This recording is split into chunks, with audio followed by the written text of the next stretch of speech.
учурубуз, абалыбыз кандай? Бүгүн мен устаздарга окшоп кабырга барып жаткан, сабак алган дебеймин.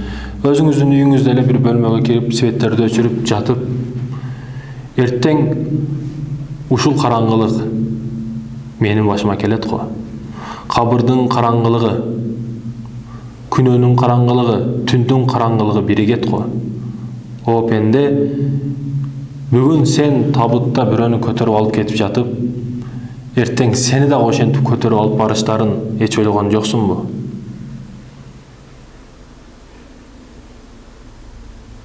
Кабырга бүгүн сен адамдар коюп жатасың, эртең сени бирөө ушинтип коюшун ойлонгон жоксуңбу? Кабыр, урматтуу мусулман, бардык адамды бир сессентип ойлонто турган жер. Ошондуктан мүрзөлөргө барып сабак алгыла дейт. Барып кабырга жат дебеймин. Өзүңдүн бөлмөңдө светтерди өчүрүп, бир өзүң суроо берип жооп берчи. Бүгүн 40-ка кирдим, 30-га кирдим, 50-га кирдим, 20-га чыктым. Көзүмдү бир ачып жумганча ушунча убактым кетти.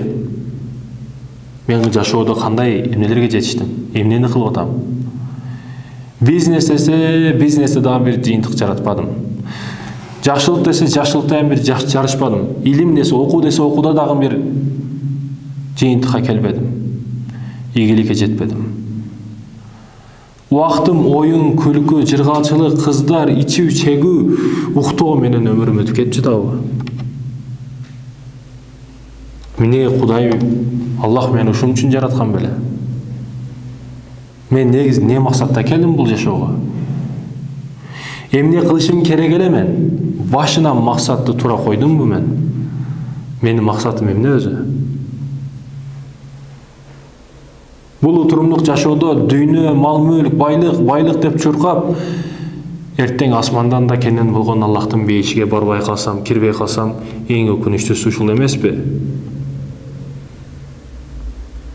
Эртең бара турган жерим кандай болот? Менин кабырым кенен болуп, мүрзөлөрүм жарык болобу?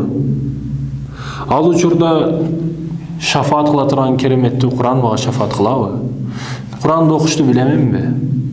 Диниме кандай кызмат кылып жатам бүгүн? Адамдарга кандай жакшылык кылып жатам бүгүн? Бүгүн урматтуу мусулман бир тууган, ойлоно турган учурубуз. Азыр ойлон, азыр токтот, азыр максатыңды кой. Себеп убакыт ушунчалык кыска, кыскалыгы сиздин ушунчалык жашка келип калгандыгыңыз. Урматтуу мусулман бир тууган, ойлонушубуз керек. Ойгонушубуз керек.